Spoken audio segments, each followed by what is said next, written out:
My name is Dr. Alfonso Garcia. I'm a Mexican orthopedic surgeon.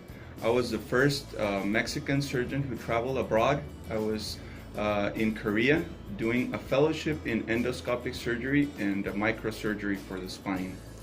Endoscopic surgery basically consists in the use of a highly specialized lens that is attached to a camera. Then we introduce this lens in any surgical area that we need to treat. Now we can treat any single disease, especially disc disease or any other disease that affects the spine with disc techniques. We can now introduce a highly specialized endoscope which is capable of being introduced through this small cannula. This cannula measures around 7 to 8 millimeters, and we can introduce this cannula into almost every natural occurring space in the spine, or we can create our own. The main benefits of having a surgery done through endoscopic means is that we don't need to do any more large incisions. Muscles, ligaments, and almost all the bone are conserved. This means that the patient suffers minimum pain in the post-operative period. Not just that, almost 80 to 90% of the procedures can be done with a local anesthesia and a conscious sedation. That means the patient is awake. He or she is able to talk to me, to talk to the surgeon, so we can use his response to give us feedback on how are we doing during the surgery.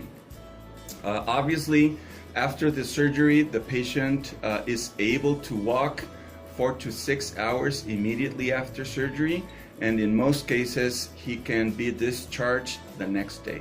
The steps taken to perform this surgery, first of all, is patient selection. Patient selection is the most important. Once we have a correct diagnosis and we have a patient who is willing and whose expectations actually come together with this surgical procedure, that's the basic green light that will tell us that we are heading the right way. The next is to select a technique. That is almost all the surgeon's job. We have to select the best approach based on the patient's diagnosis. And third, we select the anesthesia technique. Even though I said earlier that 80 to 90% of the patients do very well with local anesthesia, some will need a nerve block or selected nerve block or an epidural block, and very few will need to go general anesthesia. A good candidate for this surgery is any patient who suffers basically with two of the most frequent diagnoses treated by this means. One is a herniated disc, and this can be done at any age. The youngest patient I've treated was 13 years old, and the oldest patient I've treated up to date is 88 years old. Obviously, some variations will determine which surgical technique, which position is best, and even patients that are overweight and very overweight can benefit from this surgery. Many of my patients and family members are always concerned with spine surgery, obviously because the spine is a very delicate part of our body, and through the spine travel most of the nerves that their job is to send information and bring back information towards the legs or arms. So integrity and good health of the spine and the nervous system, which is the peripheral nervous systems, enables us to move, to walk on our own. So obviously there are very well fundamented concerns for a patient who is eligible or who has been said that he or she needs spine surgery. Many of the disease that affect the spine, let's talk about herniated discs. Actually, 80% of the patients don't need surgery. So surgery is only for patients who haven't done well with conservative treatment. That means medication or rehab.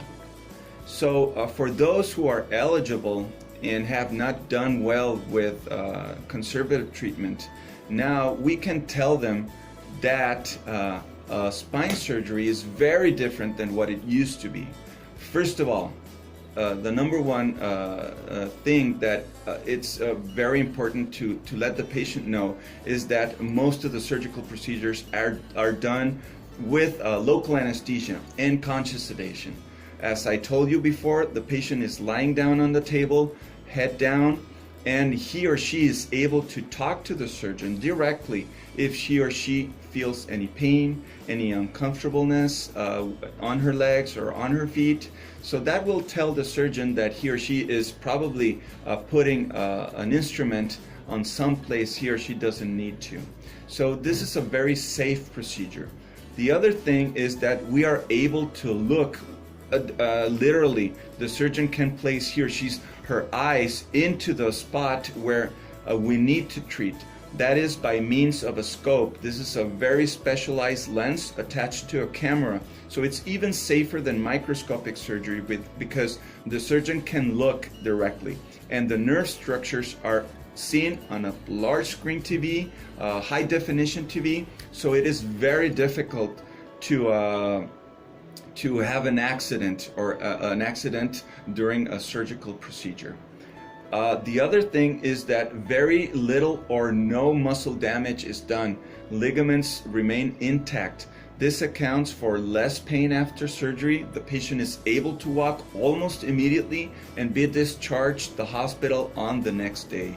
The scar is just the size of where we need to fit this cannula. So the scar size is about 8 to 10 millimeters, depending on the technique we need to use. So we would be happy to see you and treat you here at Advanced Health Medical Center. We are in the heart of Tijuana, Zona Rio, just south of San Diego. The numbers for you to call will appear at the bottom of this screen, and there will also be an email so you can contact us.